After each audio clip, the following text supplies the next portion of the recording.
Ya, terima kasih. Di sini saya akan menjelaskan tugas yang diberikan oleh Ibu dosen sebagai pengganti nilai UAS dari mata kuliah Hukum Pembangunan. Tugas yang kami dapat itu permasalahan kontrak konstruksi pada pembangunan gedung kantor Bupati Lombok Timur. Di sini saya bernama Silvan Yudhifan Salamor dengan NIM 2019-3097 dari kelas C. Latar belakang. Konstruksi merupakan suatu struktur yang dibuat oleh manusia yang terdiri dari dinding dan atap yang berdiri secara permanen pada suatu tempat.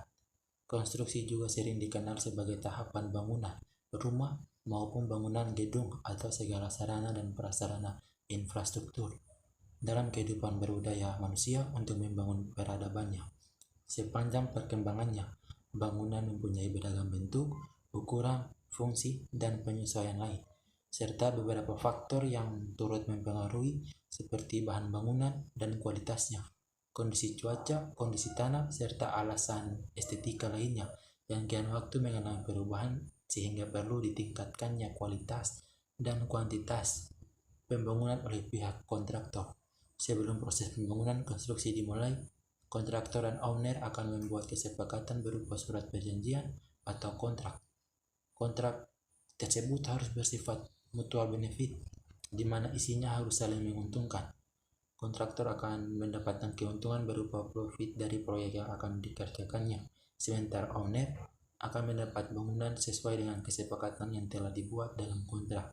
Jadi isi kontrak merupakan meeting of mind, hasil pemikiran kesepakatan antara kontraktor dan owner yang isinya dibuat dalam pasal-pasal, di mana dalam pasal-pasal tersebut ada ketentuan mengenai hak, kewajiban, dan prosedur-prosedur yang harus dijalankan oleh pihak-pihak yang terlibat di dalamnya.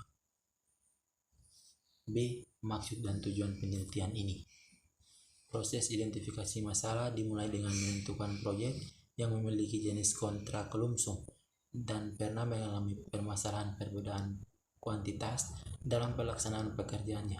Dalam hal ini telah dipilih proyek pembangunan gedung kantor Bupati Lombok Timur sebagai bahan rujukan kajian dalam penelitian ini. C. Cara pembayaran kontrak proyek konstruksi ada 3 jenis, yaitu yang pertama, kontrak harga satuan. Secara umum, kontrak unit price adalah kontrak di mana volume pekerjaan yang tercantum dalam kontrak hanya merupakan perkiraan dan akan diukur ulang untuk menentukan volume pekerjaan yang benar-benar dilaksanakan. Pemilik telah menghitung jumlah unit yang terdapat dalam setiap elemen pekerjaan. Kelemahan dari penggunaan jenis kontrak ini adalah pemilik tidak dapat mengetahui secara pasti biaya aktual proyek hingga proyek selesai. Untuk mencegah ketidakpastian ini, perhitungan kuantitas tiap unit perlu dilakukan secara akurat. 2. Kontrak biaya menyeluruh. Kontrak ini digunakan pada kondisi kontraktor akan membangun sebuah proyek sesuai rancangan yang ditetapkan pada suatu biaya tertentu. Jika terjadi perubahan baik desain, jenis material, dan segala sesuatu yang menyebabkan terjadinya perubahan biaya, maka dapat dilakukan negosiasi antara pemilik dan kontraktor untuk menetapkan pembayaran yang akan diberikan kepada kontraktor terhadap perubahan pekerjaan tersebut. 3. Kontrak biaya plus jasa. Pada kontrak jenis ini, kontraktor akan menerima sejumlah pembayaran atas pengeluarannya, ditambah sejumlah biaya untuk overhead dan keuntungan. Besarnya overhead dan keuntungan umumnya didasarkan atas persentase biaya yang dikeluarkan. Kontrak jenis ini digunakan jika 8 biaya aktual dari proyek atau bagian proyek sulit diestimasi secara akurat. Kelemahan dari kontrak jenis ini adalah pemilik kurang dapat mengetahui biaya aktual proyek yang akan terjadi. Pemilik harus menempatkan staf untuk memonitor kemajuan pekerjaan sehingga dapat diketahui apakah biaya-biaya yang ditagih benar-benar dikeluarkan. D. Pembahasan. Data umum proyek. A. Nama proyek: pembangunan gedung kantor Bupati Lombok Timur. B. Lokasi: Selong Kabupaten Lombok Timur, NTB. C. Nilai proyek sebesar 98.987 juta rupiah. D. Waktu pelaksanaan 365 hari. E. Jenis kontrak, gabungan lumsum dan unit price. F. Sumber dana, APBD 2014. Pemilihan proyek kantor Bupati Lombok Timur didasari pada pemenuhan syarat-syarat berupa jenis kontrak yang digunakan, yaitu kontrak lumsum atau kontrak gabungan, yang di dalamnya mengandung jenis kontrak lumsum dan pernah mengalami perbedaan kuantitas berupa kelebihan volume maupun kekurangan volume dalam pelaksanaannya. Selain itu, perbedaan ini menjadi unsur yang diperdebatkan dalam pelaksanaan pekerjaan antara kontraktor, auditor, dan owner, serta telah dilakukan penanganan atas permasalahan dimaksud. Berdasarkan pemenuhan unsur-unsur di atas, maka pemilihan proyek kantor Bupati Lombok Timur telah memenuhi kriteria yang ditentukan dalam penelitian ini, merujuk pada hasil wawancara dengan responden.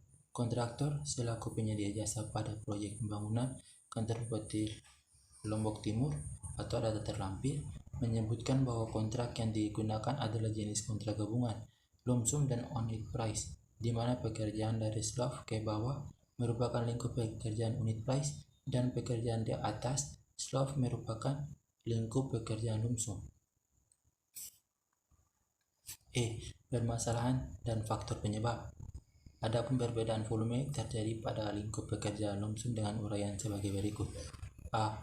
Terjadi pekerjaan kurang dari BQ atau Bill of Quantity, di mana volume realisasi lebih dari volume yang ada di BQ. Pekerjaan yang dimaksud adalah pekerjaan pemasangan unit AC. Dalam BQ tertulis 121 unit, sedangkan dalam gambar desain hanya 113, sehingga dipasang mengikuti gambar desain sebanyak 113 unit. Ada selisih 8 unit yang kemudian diminta untuk dipenuhi. Volume kurang tersebut sesuai dengan angka yang ada di BQ. Atas tambahan tersebut muncul biaya tambahan sebesar Rp45.039.60 yang menjadi beban kontraktor tanpa bisa ditagihkan. B. Terjadi kelebihan volume pada beberapa item pekerjaan di mana volume realisasi lebih besar dibandingkan dengan volume BQ.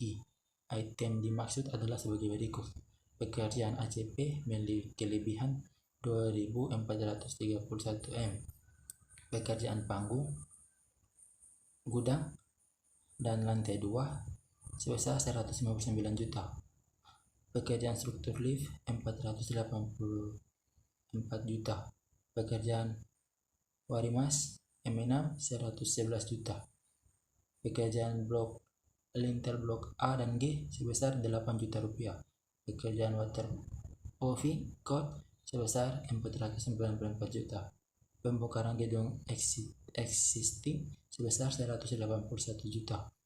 Pekerjaan pendulangan rangka atap blok D sebesar 371 juta. Pekerjaan penutup lambung sebesar 124 juta. Pekerjaan lampu plafon sebesar 103 juta. Pekerjaan MIP sebesar 371 juta. Atas kelebihan volume tersebut timbul biaya tambahan pelaksanaan sebesar 4.792 miliar atau data terlampir, dengan konsekuensinya tidak dibayar oleh owner karena menggunakan jenis kontrak lumsum, di mana semua risiko merupakan tanggung jawab kontraktor, termasuk risiko atas kelebihan volume pelaksanaan pekerjaan. Kondisi di atas menunjukkan bahwa penyelesaian yang dilakukan adalah dengan tetap mengerjakan kekurangan maupun kelebihan volume tanpa ada penambahan kompensasi biaya dalam perspektif kontraktor selaku penyedia jasa atas perbedaan volume pekerjaan, baik kurang maupun lebih. Tidak boleh dilakukan koreksi volume dalam tinjauan kontrak lumsum. Hal ini merupakan bagian dari interpretasi pengertian semua risiko menjadi tanggung jawab kontraktor seperti yang tertuang dalam Perpres nomor 16 tahun 2018 tentang pengertian kontrak lumsum. Solusi. Yang pertama, penerapan jenis kontrak lumsum harus diperjelas dalam regulasi baik dalam peraturan pemerintah, peraturan presiden maupun Permen PU sehingga menghindari kesalahan penentuan jenis kontrak, terutama untuk pekerjaan yang tidak sederhana dengan kompleksitas tinggi.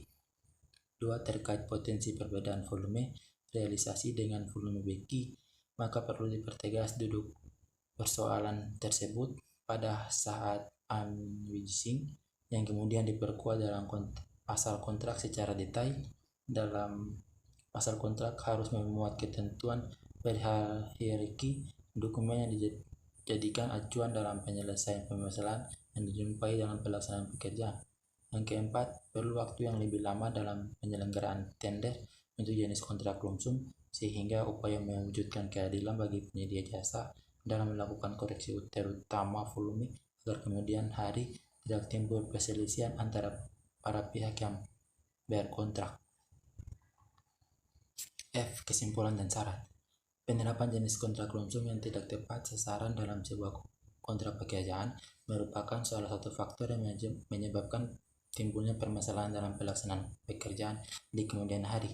Berdasarkan hasil verifikasi, masalah tersebut dapat ditarik hubungan kualitas yang sangat kompleks dan perencanaan yang belum sempurna, lalu kemudian mengandung sistem kontrak, sedangkan di sisi lain kontrak lump sum tidak mensyaratkan adanya perubahan nilai total kontrak selama gambar dan spesifikasi tidak berubah. Sekian dan terima kasih dari saya.